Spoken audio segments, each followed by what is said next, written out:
আমাদের দেশের নেত্রী চলে যাওয়াতে আমাদের গণতন্ত্রের যে ক্ষতি হয়েছে এ ক্ষতি আর জীবনে পূরণ হবে না। বাংলাদেশের সাবেক 3 বারের প্রধানমন্ত্রী বেগম খালেদা জিয়ার প্রশংসা করে শেষ করা যাবে না। গত 30 তারিখে সকাল 6টা যখন উনি মৃত্যুবরণ করেছেন, এদেশের কোটি কোটি মানুষের রক্তকরণ হয়েছে এবং যেখান থেকে পেরেছে পায়ে হেঁটে, গাড়িতে করে, রিকশায় করে, যেখান থেকে পেরেছে এই মানিক মিয়া এভিনিউর জানাজা অংশগ্রহণ করেছে এবং 1 কোটির মতো লোক মনে হয় হাজির হয়েছে। এর নিচে আমার মনে হয় না।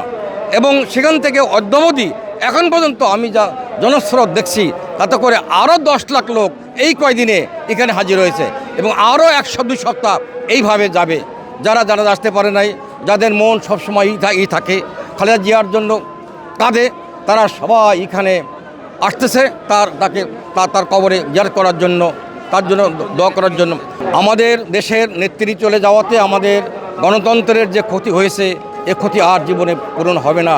তবে আমাদের দুঃখ লাগে, এই নির্বাচনটা হবে, সুষ্ঠুভাবে হবে, এই নির্বাচন উনি দেখে যেতে পারল না। দীর্ঘ 17 বছর দেশে কোনো নির্বাচন হয়নি।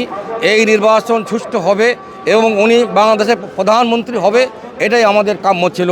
কিন্তু ভাগ্যে নির্মম পরিহাস, আল্লাহ তাআলা তাকে নিয়ে গেছেন আমাদের মাঝ থেকে।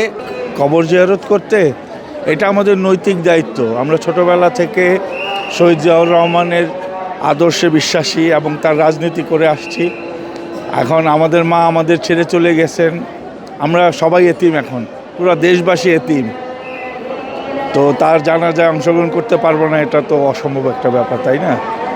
তো ভালোবাসা থেকে আসা, এটা অপূরণীয় ক্ষতি। এটা পোষাবে না, কোনো কিছুতেই পোষাবে না। তবে আশা করি উনি যে দোয়াটি আমাদের জন্য করে গেছেন বা উনি যেভাবে বলে গেছেন, রাজনৈতিক পথ প্রদর্শন করে গেছেন আমাদের জন্য, ওকে ইনশাআল্লাহ দেশনেতা তারেক রহমান সেই পথেই চলবেন এবং তার বাবা মার আদর্শে দেশ গড়ে তুলবেন। আমি মনে করি যে দলের জন্য এরা আরও সুসংগঠিত হবে, বুঝছেন? দুঃখকে পুঁজি করে, দুঃখকে মনের বল বানিয়ে আমরা আরও আগে এগিয়ে যাব ইনশাআল্লাহ।